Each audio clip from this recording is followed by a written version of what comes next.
As a general rule, if a piece of media in the horror genre features a ghost, that ghost is gonna mess you up. They present as monsters or villains, spooky entities that are there to scare the audience and menace the living characters. They're the ones doing the haunting, not the ones that are haunted.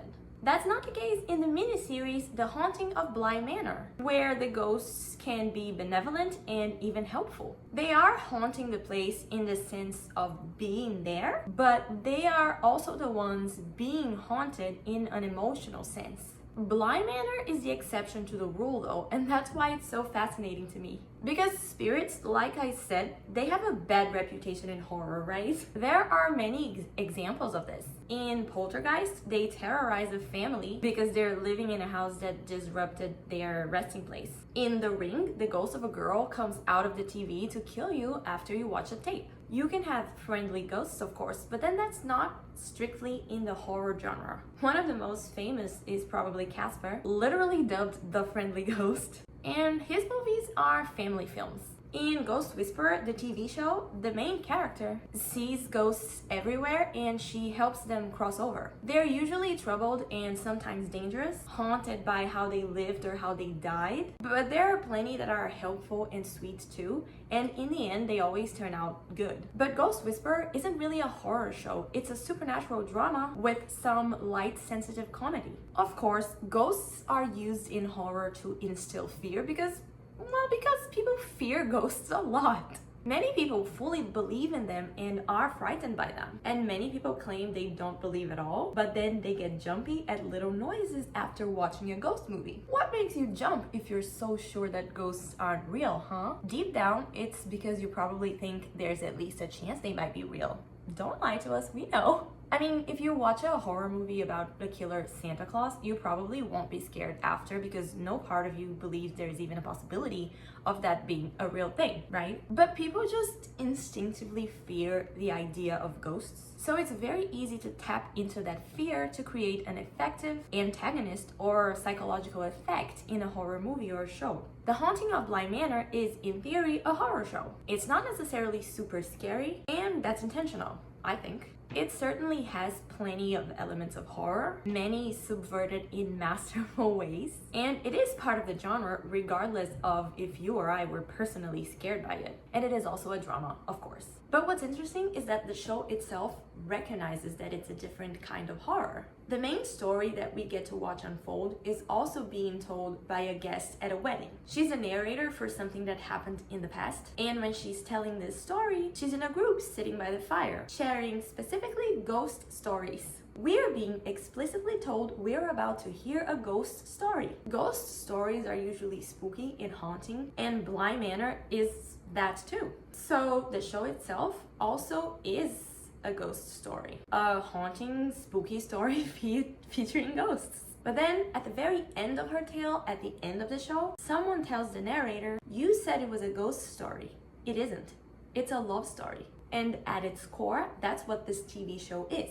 A beautiful, bittersweet, devastating love story. Many love stories, as a matter of fact. The narrator then replies, same thing really, likening all love stories to ghost stories. And that line voices the second aspect of the show, which is that The Haunting of Bly Manor is an exploration of grief and the different ways in which it manifests, the depth of it, how deeply it can affect someone if they don't find a way to make peace with it, and also sometimes how to overcome it. That's why a love story can be seen as a ghost story always. Because someone in a relationship of two people, be it romantic, familial, platonic, any kind of relationship, someone will always watch their loved one die first. If you love someone, you will always end up haunted by losing them. So it makes sense to claim that a love story is the same as a ghost story, especially according to a character who has not moved on from her grief. She is still haunted by it, but more on that later. And that's why The Haunting of Bly Manor can have ghosts be present in the narrative, but not have them be monsters. It's a ghost story that is haunting, yes, but the main point is the love story and the grief.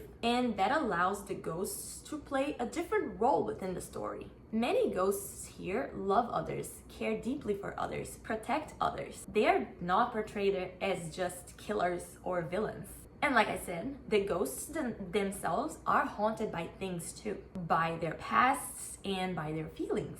They have their own grief to deal with, very much so. Not over losing someone else, but over losing their own lives, losing their own futures, and eventually losing their very own identities.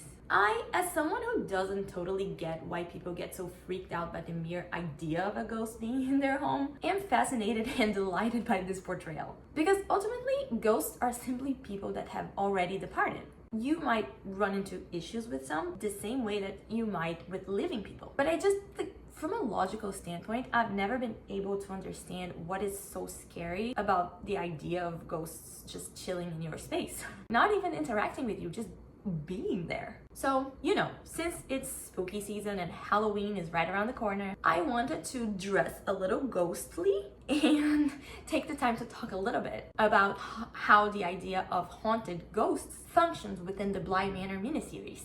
I think taking the concept of spirits, the beings who usually are doing the haunting, and reframing them as the ones that are haunted is so brilliant. It's not entirely unique. In fact, the simple idea that is often seen of ghosts not moving on to the afterlife is usually tied to them having unfinished business, and sometimes that unfinished business is emotionally haunting them. So this is kind of part of the trope in some ways, but the Haunting of Bly Manor does this in a remarkably tender and effective way. Because I watched it when it came out, which was apparently 4 years ago, and it still haunts me. It haunts me in the most beautifully poetic, tragic, heartbreaking, and dare I say it, perfectly splendid way. And then I'd like to pose and hopefully answer this question. If the ghosts of Bly are so benevolent, if many of them can coexist with the living, what is truly haunting about the Haunting of Bly Manor? Why am I still haunted by it? I mean, I sort of already said that the answer is grief in its different forms, but it's more complex than that. We'll talk about it.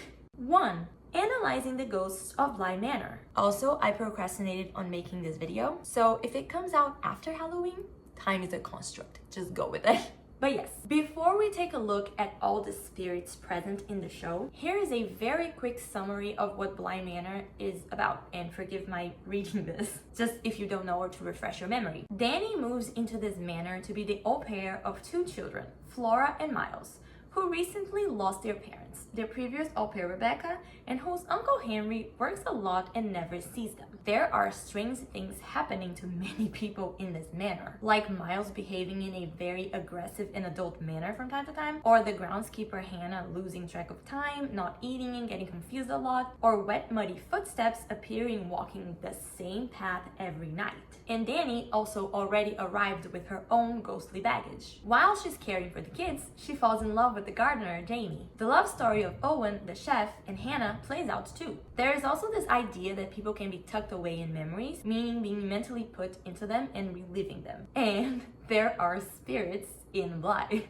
Obviously, there will be spoilers from now on as I go through these ghosts one by one. We want to focus more on how they felt than in hitting all the precise plot points though. Because as you'll see, whatever emotion is prevalent in them, whatever it is that they're feeling the most, that emotion ends up being the very one that haunts them. We'll start with Viola, or the Lady in the Lake. She is the oldest and in some ways the central ghost of the story, since she is responsible for keeping all the other ghosts trapped in Bly. Her tale is kind of devastating, like I still get chills. Also, my voice is kind of disappearing. I'm sorry about that. Let's just go with it. Anyways, Viola. In a very summarized manner, because I don't like recapping things too much, like people can just rewatch or read a summary on Wikipedia. Viola, in the olden days, she got married to protect her estate to the man that her younger sister, Perdita, had feelings for. Viola then had a daughter, but then she got tragically very sick. The disease was incurable and contagious, so she had to be quarantined away and kind of locked up in her own room. When she was meant to die, when everybody thought that she would die, she refused to receive the last rites. She stayed alive out of stubbornness with her sister's encouragement. But the many years of being trapped in this sort of living death start taking its toll on her. And she kind of loses her sanity a little bit and imagines, or maybe picks up on it, that her sister is having an affair with her husband. So she takes that out on her sister, and eventually, technically out of mercy, but also maybe a little bit because her sister couldn't take it anymore, Perdita kills Viola. Now as a ghost, Viola is trapped in a chest where she used to keep her very expensive gowns that she very much loved, and she wanted to leave them as an inheritance for when her daughter was older. She made her husband promise to do so. Ghost Viola in the chest walks, sleeps, and waits for the day that her daughter will open it. But it's Perdita, it wasn't Perdita, I forget how to pronounce it, but it's her sister who does. She has married Viola's widowed husband, and she wants to sell the gowns because the estate is now needing money. Viola is so angry about this that she instantly chokes her sister to death. The husband then thinks that the chest is cursed and throws it underwater. So every night, a betrayed Viola walks the same path from the lake to her daughter's bedroom, searching for the little girl that she waited so long for. Her sense of self fades over time until she can only feel the anger. Like, the anger is the only thing that is left for her. All the other ghosts are trapped in her orbit because her emotions are just so strong that they create this gravity, this pull that makes it so that no ghost can ever leave the physical boundaries of Bly Manor. If Viola ever encounters an adult while she's walking, she just mindlessly grabs them and drowns them, just fueled by blind anger. If she encounters any child, she mistakenly thinks that that's her daughter, and she takes them back to the lake with her to be with them, and also unintentionally drowns them. Then there's Peter. Peter is the main exception to the idea that Bly ghosts are mostly benevolent. I mean, Viola too, but he's worse. He is a villainous ghost, but the thing is, he is not villainous because he is a ghost. He was already not a very good guy in life, and this behavior just simply continues into the afterlife because he's the same person. He is selfish and willing to hurt others to get what he wants, in life or in death. In life, he was a thief, manipulative, abusive in relationships. In death, Peter craves being alive so much that he's willing to kill to get it. So, while alive, Peter had a rough life, with an abusive father and a mother willing to blackmail him. Later on, he concocts a plan to steal a lot of money from the manor and to run away with Rebecca, whom he loved and who loved him. He didn't treat her well though, being verbally abusive and scarily possessive of her. He could have moments of kindness and goodness and a charming facade, which is why she fell for him, but he was selfish and toxic. He's killed by Viola eventually simply because of being in her path. And at first, he doesn't even realize he died until he sees his own body being dragged away. He screams at her to let him go, and in that confused, angry moment, he accidentally possesses Miles's body. From then on, he continues to possess Miles whenever it's convenient, hatching a plan to take permanent ownership of Miles's body, effectively wiping the boy's soul and essence from existence, so that he, Peter, could finally leave the perimeter of Bly and start life anew with Rebecca. Like, he had to possess somebody to be able to do that. Rebecca, by the way, whom he kills, but we'll get there. Peter really can't accept being dead. Also, as a ghost, he keeps hearing this knocking, and that sends him back to relive one of his worst memories from when his mother blackmailed him. Rebecca, as I said, is Peter's love interest. She was the previous au pair taking care of the children before Dani, and she's a wonderful woman. She falls for Peter, and when she thinks that he stole the money and abandoned her, she's just struck by great sadness, until Peter is able to talk to her as a ghost. Despite their already tumultuous relationship, she's very happy to see him, and she tries to help free him from the grounds of Bly. It fails though. He then suggests that maybe it doesn't work because he's possessing her without being invited in. He claims he has a plan for them to be together, and she trusts him and invites him in. Possessing her, Peter walks into the lake and drowns Rebecca without her permission.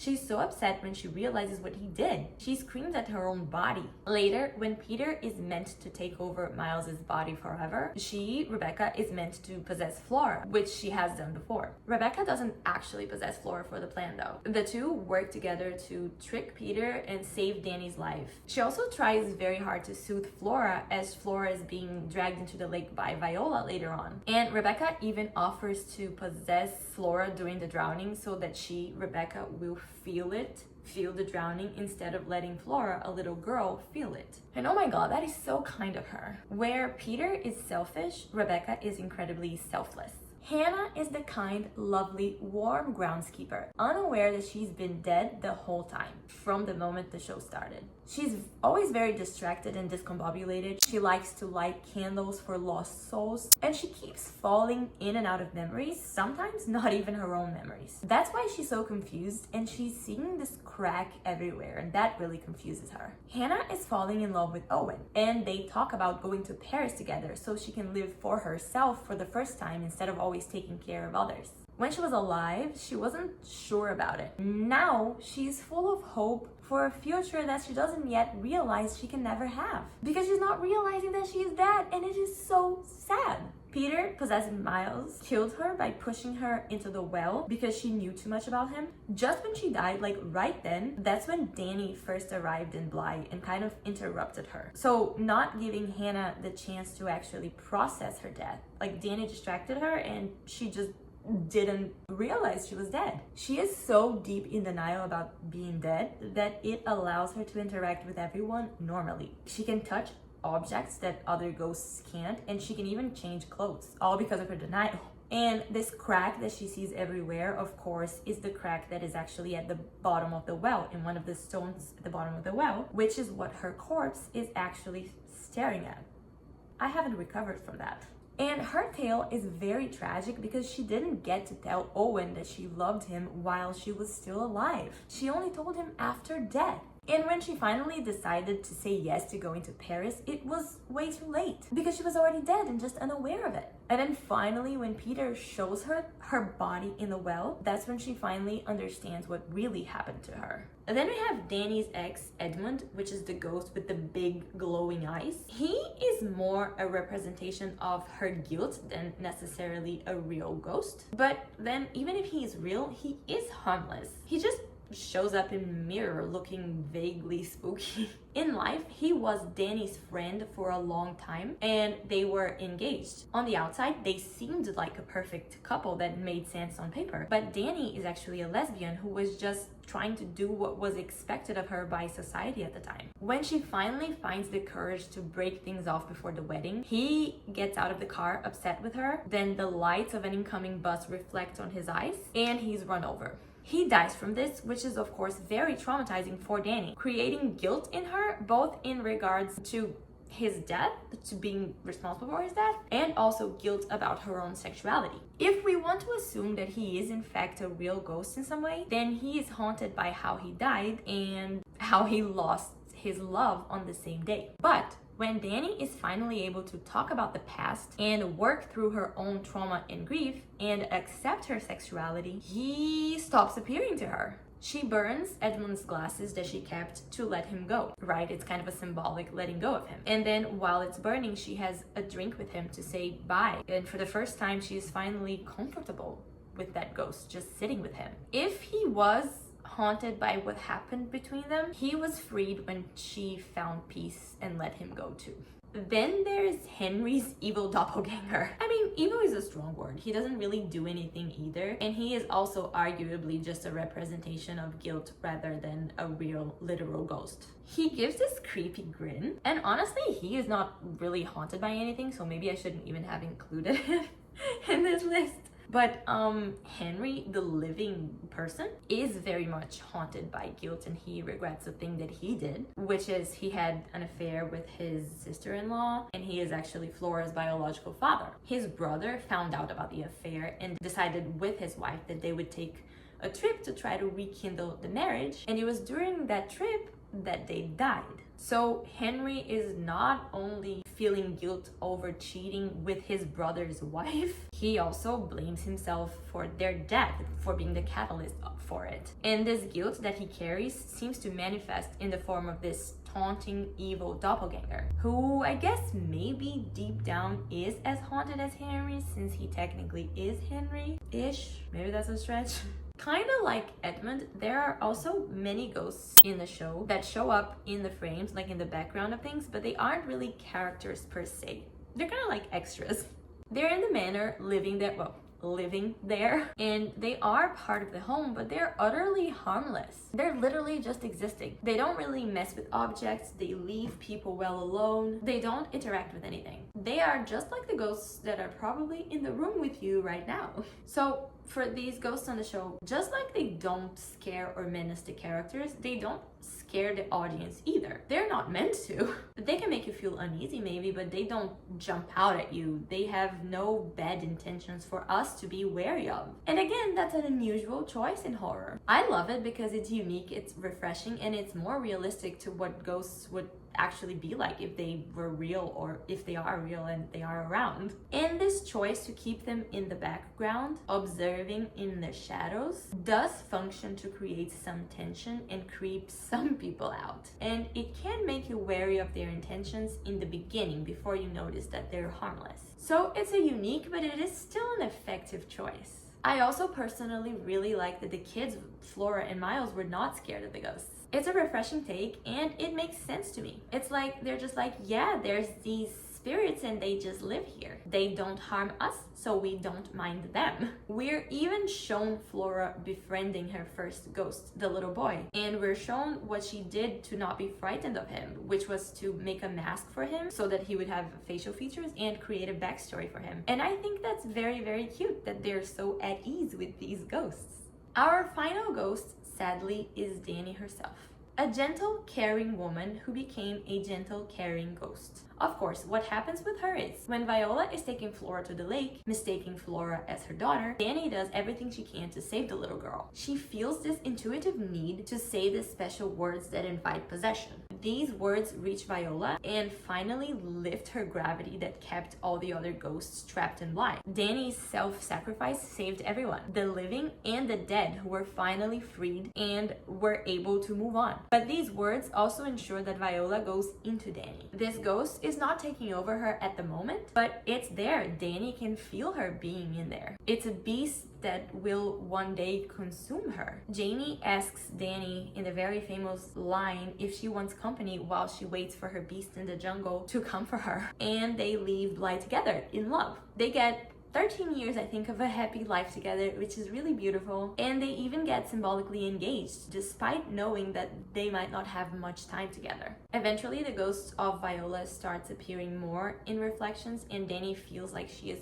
closing in more and more. Dani starts to feel like she's losing herself more and more, until one day she actually wakes up from kind of a nightmare, and she's actually about to choke Jamie. So Dani knows that it's time. She knows that she is not herself enough to mitigate the risk of angry Viola living in her and harming people. So then Dani goes back to Bly, to the lake, and drowns herself.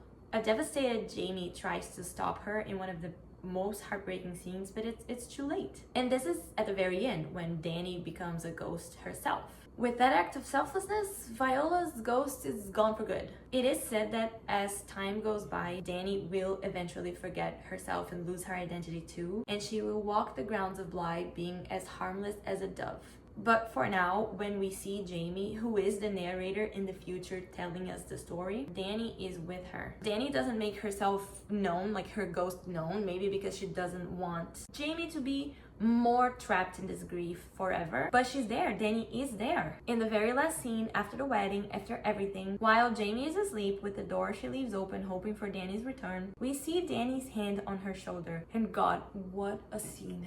And so, if Viola was angry in life, and in death, that feeling is what became the most prominent in her, and she was ruled by her anger, essentially, Dani has a different feeling being the prevailing one for her. The feeling that stayed with her from life and that will stay with her in death, even as she fades, is love. When she remembers nothing else but this one prevailing feeling, she will remember love. So she will always be a benevolent ghost, a being full of light, because her most defining characteristic is her strong love for others. And how beautiful is that? 2. What is the haunting if it's not the ghosts? What haunts the ghosts and how do they overcome it? I love Bly Manor. It's one of the few more recent shows that actually had any impact on me, that I actually look back on very fondly, and that I actually feel involved with. Like, I bonded with the characters, and I was more than just rooting for them. I don't know, it's just bonded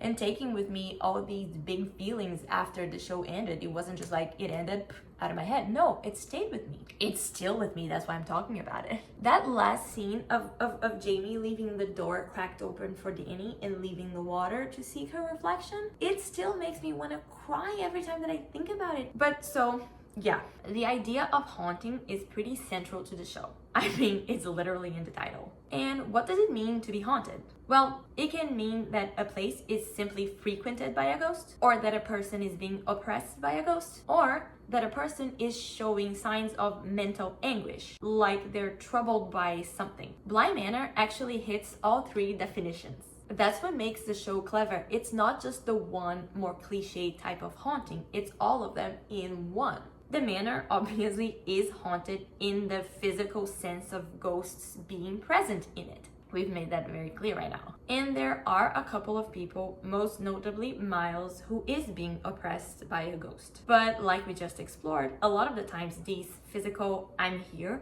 hauntings are not malicious. The ghosts are just indifferently there at worst, or actually helpful and kind at best. Bly inhabitants coexist with these ghosts, and they can form genuine connections with them, and vice versa. Even when villainous, it's like they just want to protect their kid, or they just want to escape death really badly. They haunt the manor by simply being there, simply frequenting the space, and by being trapped in this cycle that they can't escape. So what is the true haunting that permeates in the series and that it haunts us too? It's the feelings, it's the emotions, of course. Every character, living or every ghost, deals with a very poignant emotion of their own. That's why they're trapped in these cycles, because they have not dealt with these emotions yet. And that's that third definition of the word haunted. The thing that troubles these characters haunts them. And the ghosts are not exempt from this. It's not just the living. The ghosts are troubled by something too. They're in anguish because of something too, and therefore they are haunted by that something. And again, they're trapped by it. I know there's a theory for the Haunting of Hill House, which is a show by the same creator, that claims that each of the siblings represented a stage of grief. I actually don't know if that was a conscious choice put in the show intentionally, or if that's just a fan interpretation, but it seems to be repeated in the Haunting of Bly Manor, so now at least it's surely intentional, right? In this case, it's each ghost that represents a stage of grief, and these stages, or like the emotion associated with them, is what haunts these ghosts. As we know, there are 5 stages of grief in the psychological model of the grief cycle. Hannah is the first stage, denial, obviously. Literally unaware of her death, she is denying that it ever happened and blocking it out to the point of even being able to touch physical things. Her mind is trying to tell her what happened constantly by showing her the crack in the well, and she is so confused and just switching memories all the time because she is denying, like flat out denying her own reality and living in an illusion. The lady in the lake is anger, the second stage. As a ghost, she is still angry about her living circumstances of getting sick and of the betrayal that she felt when she died. And that's what keeps her trapped. Her anger doesn't even let her see that she is hurting the very people that she means to protect, which is her child, or those that she perceives as being her child. She's suffering from such blinding rage that she can't even tell what she's doing anymore. Peter is actually the stage of bargaining. Bargaining is like when you try to beg or make a deal for something. Like, hey God, please don't let me die kind of vibe. He is bargaining with the universe by trying to possess a new body. He doesn't want to be dead, so he is trying everything that he can to find a way around it, to find a metaphorical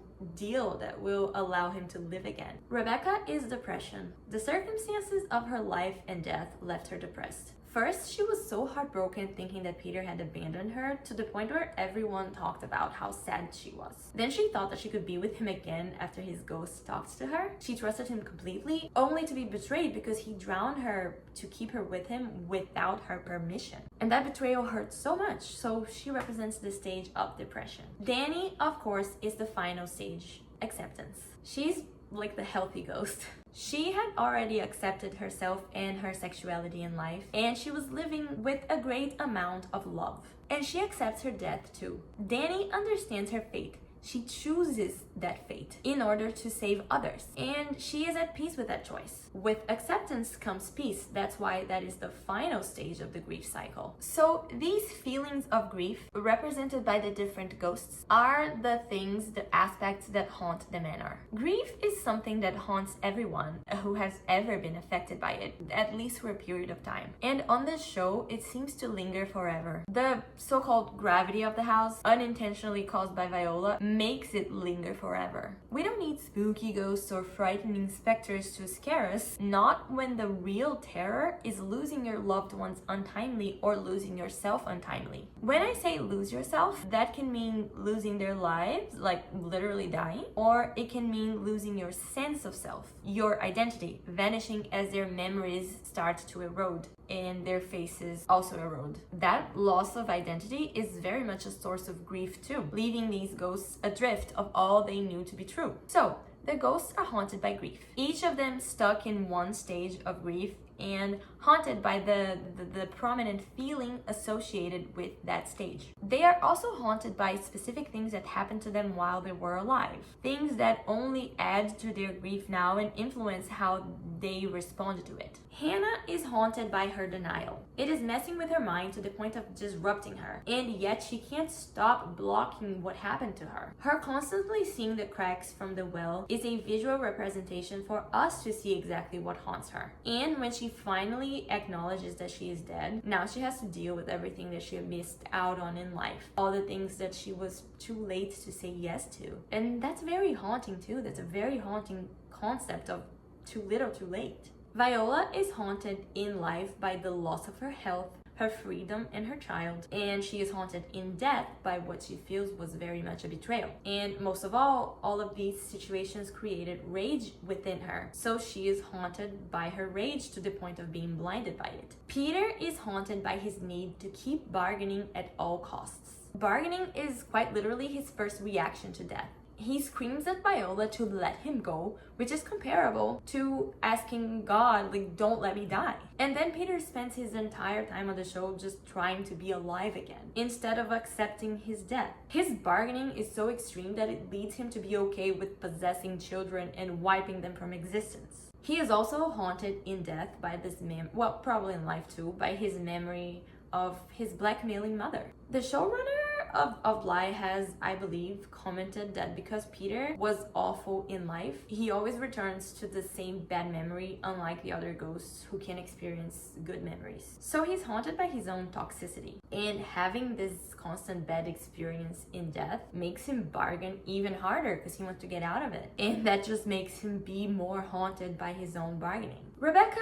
is haunted by her depression. She's heartbroken over trusting the wrong person and then having her life yanked from her as a result. The beautiful thing though is that I feel like she overcomes her stage fairly early on, at least from when we meet her, and then she's able to quickly take action to save Flora and Dani. And Dani, well, as a ghost, I would say that she isn't really all that haunted. And I think that's for two reasons. Because initially, Dani was haunted by plenty of things in life.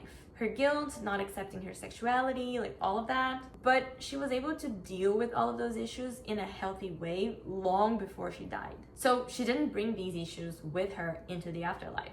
She could, of course, grieve the loss of her life, and in many ways I think she did, but she did it before it actually ever happened, because she knew that it was coming. She knew the beast in the jungle was coming, and obviously that terrified her. It would terrify anyone. We see her cry about it, and we see her in despair, and I see that as the moment of her grieving the upcoming loss of her life, the inevitable upcoming loss of her life. Except that when it finally came, it was inevitable, but it came in that particular moment because she chose it. And she chose it to save Jamie, mostly, possibly also others, from harm. So because Dani had accepted death and kind of walked willingly into it without putting up too much of a fight, she was able to not harbor any super awful grieving for her own life feelings in the afterlife. So she's not haunted by that in the way that all the other ghosts were. But what's really heartwarming to see in Bly Manor is that all of these ghosts eventually come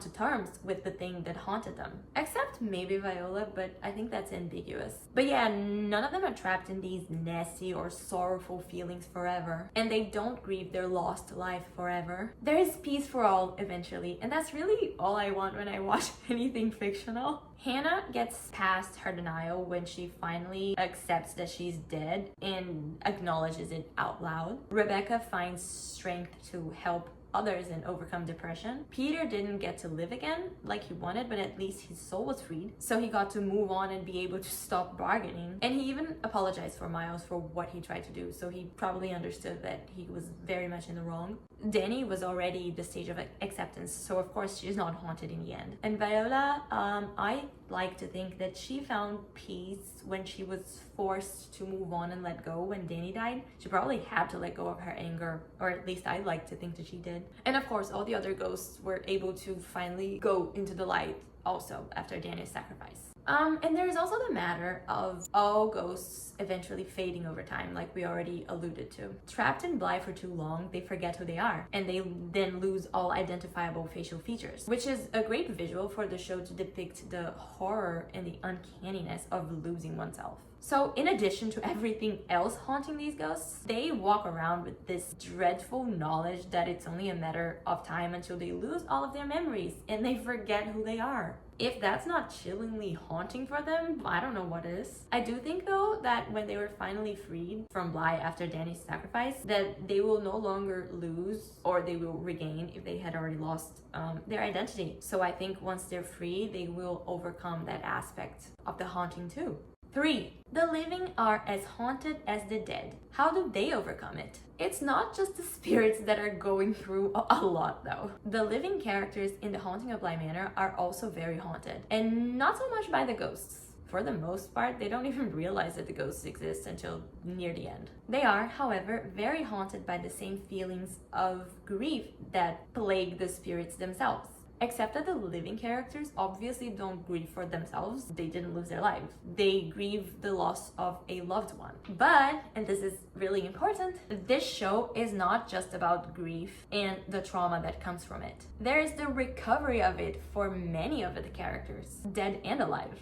We just talked about the dead and how they overcame their trauma and their haunting and grief. So now let's focus on those alive. Even though this video was only supposed to be about the ghosts, I ended up including the living too. So each of them deals with loss differently. Before losing Hannah, Owen actually loses his mom too, who was forgetting who she was in the end, right? She was sick, some sort of dementia, and she was forgetting. She was losing her identity, just like the ghosts. It's a very clear parallel for a living person and the ghosts going through the same thing. And Owen is of course haunted by the horror and the difficulty of having to watch that happen to someone he loves, and the helplessness of it, of not being able to do anything, and grieving losing her before she's even actually gone. Like Dani grieved her own death before it happened, he is grieving the loss of his mom before she's even gone because he already lost her. And then when she dies, there is even a sense of relief in the death, because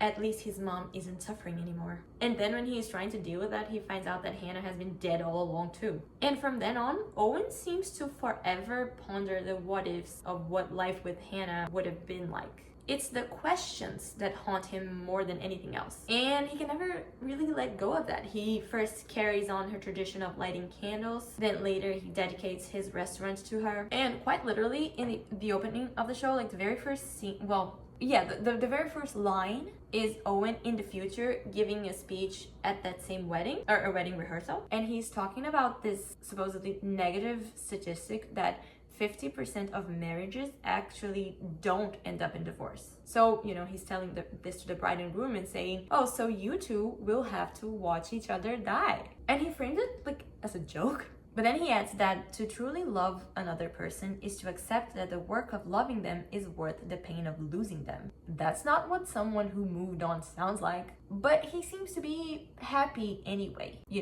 The what ifs are always there, but so is some happiness. Henry, on the other hand, is avoidant. He spent all that time on the show dealing with guilt over losing his love and his brother because of his affair with her, blaming himself for all of it to the point where he couldn't even face his daughter and nephew, who were thinking they were orphans and Miles was. He avoided Bly at all costs, so freaking consumed with guilt that he couldn't go visit the kids, even though he desperately wanted to. He wanted it so much that he just kept calling the phone over and over, just hoping to hear Flora's voice, but too afraid to say that it was him. But Henry, like the others, is able to eventually get over what haunts him though. When he gets this feeling that there's something going on at Bly, he knows that he has to act. So he finally heads to Bly Manor when he thinks there's something wrong going on. Meaning that he puts the children's safety above his own regrets, finally, and it pushes him into action. In the end, he does become a permanent part of the kids' lives, moving them out of the manor together and raising them. That's how he overcomes his grief, by having a purpose of raising these children. Jamie is the one that most heartbreakingly doesn't seem to get over it. We haven't talked about her life yet, but she was someone who was very closed off. Having grown up in a horrible foster care situation, split up from her siblings, of course those things haunted her and were traumatic and made her not want to get close to anyone. She got into gardening while in jail, and she remarks that she likes it because plants are easier than people, and plants are worth the trouble of caring for them. This is paralleled very clearly when she falls in love with Dani and sticks by her despite Dani having viola in her. It's a parallel because Jamie finally finds someone, not a plant, someone that is worth the trouble of caring for her, even if it is only temporary, like that flower that only blooms once a year. This is how Jamie got over the past that haunted her, like prior to the Dani thing, I think, by taking up a job that she loves, finding sort of tranquility and peace in gardening, caring for Miles and Flora too, and then eventually falling in love with Dani. She's just so beautifully hopeful and open for someone who was so closed off, to the point of denying that Dani is getting worse in the end, even though Dani clearly is. But of course, when Dani died and Jamie can't save her in time, she is heavily haunted by the loss of her soulmate. Jamie looks for Dani's reflection in water for the rest of her life, and she always leaves her front door open, just hoping that Dani's ghost might come in. Jamie never gets over that loss. And that's not to say that she's living in sadness forever. No, there's always happiness sprinkled in there too. But she grieves Dani forever and waits for her return and wishes for her return forever, never able to close that door, figuratively and literally. Dani herself may have accepted death, but Jamie never accepted losing her. Flora and Miles are obviously haunted by becoming orphans, as far as they know, and then just as they were starting to heal, losing Rebecca too. They spent the whole show dealing with the fact that they lost all of these people, so they had to cope with that, and we saw the struggles that brought them, kind of isolating them from the world. But in the end, they adapt, and I think they actually let go maybe better than everyone else. And I'm not talking about them just forgetting a lot of what happened in Bly. I'm talking about throughout the show coping with losing their mom and dad and Rebecca, because these kids are polite and sweet and very precious, but they're a little peculiar, and it's very clear that they're dealing with something. The way that they talk shows that they've had to deal with much more than they should have at that age. Like when Flora says that she learned the secret that dead doesn't mean gone. Honestly, they deal with the literal "I'm a ghost inhabiting this space" kind of haunting really well, like I said before. Like, these kids are very aware of these ghosts. They're honestly fairly comfortable with them, or with most of them, as they're pretty harmless ghosts. And the two kids try very hard to keep Dani out of harm's way, having seen the lady in the lake kill Peter, which also, by the way, is super traumatic for them. But what's heartbreaking is that, with the trauma of losing their parents, sometimes they will let themselves be possessed by the ghosts just so that they can be tucked away, meaning they can be mentally put in happy memories where they get to relive a time where their parents were alive. That's part of how they cope, and it shows us that they are indeed still pretty haunted by their parents' death, of course. But eventually we see them start to get uncomfortable with this pattern. We see them complain about being tucked away too much and how that's not really real.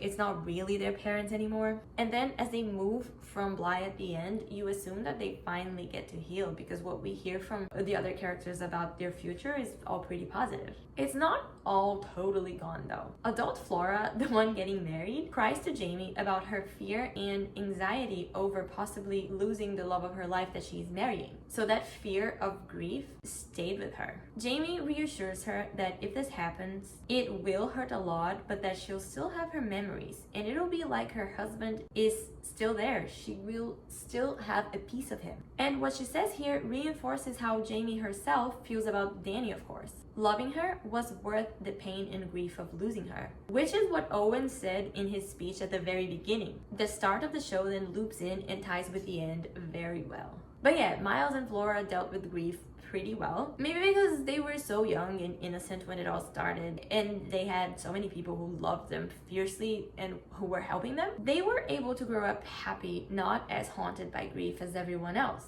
but dealing with it in a seemingly healthy way. And that's really all that we can ever do, right? Like, we will all unfortunately grieve somebody sooner or later, and it will absolutely hurt terribly, but we can make peace with it eventually in a healthy way. If we can't, we'll end up haunted too, and maybe that feeling might even carry into our afterlife.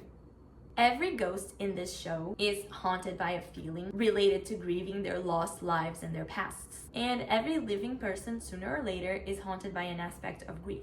They all must learn to cope and make peace with it, or risk being haunted forever. That's the poetry and the tragedy of the Haunting of Bly Manor. Final thoughts. Why does this portrayal matter? Like I just said, word for word, every ghost in this show is haunted by a feeling related to grieving their lost lives and grieving their past. And every alive person, sooner or later, is haunted by an aspect of grief. They all must learn to cope and make peace with it, or risk being haunted forever. That is, like I said, the poetry and the tragedy of the Haunting of Bly Manor. So why does this matter? I mean, for starters, it makes the show what it is. If grief wasn't the connective tissue haunting every character, living and dead, then Bly Manor would be telling an entirely different story. Ghost stories of a menacing ghost haunting everyone are quite common. They can be great, but they're definitely not unique. But a love story told under the framework of a ghost story, where the real haunting is lost love, and where the ghosts themselves are as haunted as the living, masterpiece.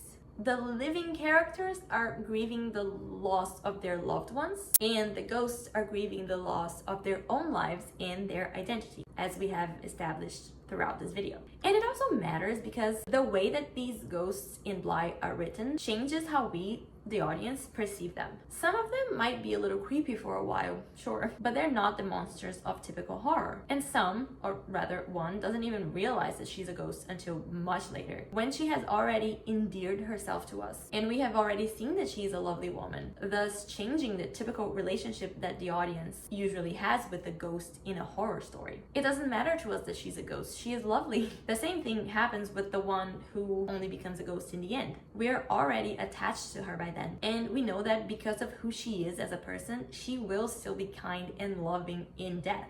Ultimately, framing these ghosts as haunted and grieving takes them from just an antagonist or an entity to scare us and makes them part of the heart of the show. We feel for them because we see their struggles. We want the best for them because we bond them and because they're lovely people. Even when they're unlikable characters and not good people, they still have traits that humanize them. So we can put ourselves in their shoes and sympathize with them. And therefore we hope for the best for them too. And that's why this haunting is so effective. When we can have compassion for these characters, these ghosts, that's when their pain and their grief haunts us too, which again is very different from the typical relationship between audience and ghost in a horror story. Bly has a lot going for it as a show. It's very visually striking. There's like a gothic romanticism to it. I don't personally think it's scary per se, but there are harrowing and tragic developments. It's heavy on psychology in a good way. It has a pretty good plot, but it's the characters that carry it, which I personally love. It portrays wonderfully touching conversations between the characters.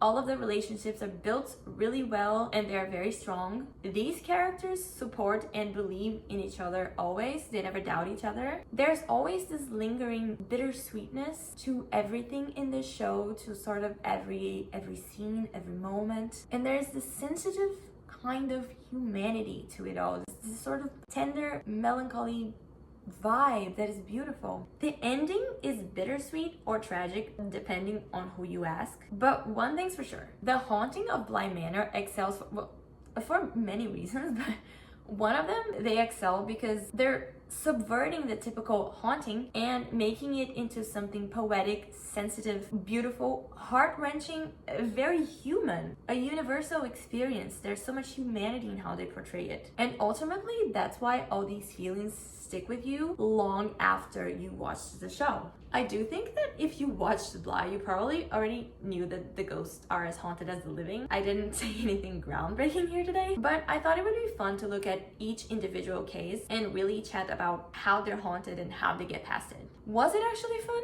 No, because it kind of broke my heart all over again. But I am pleased with it, I think.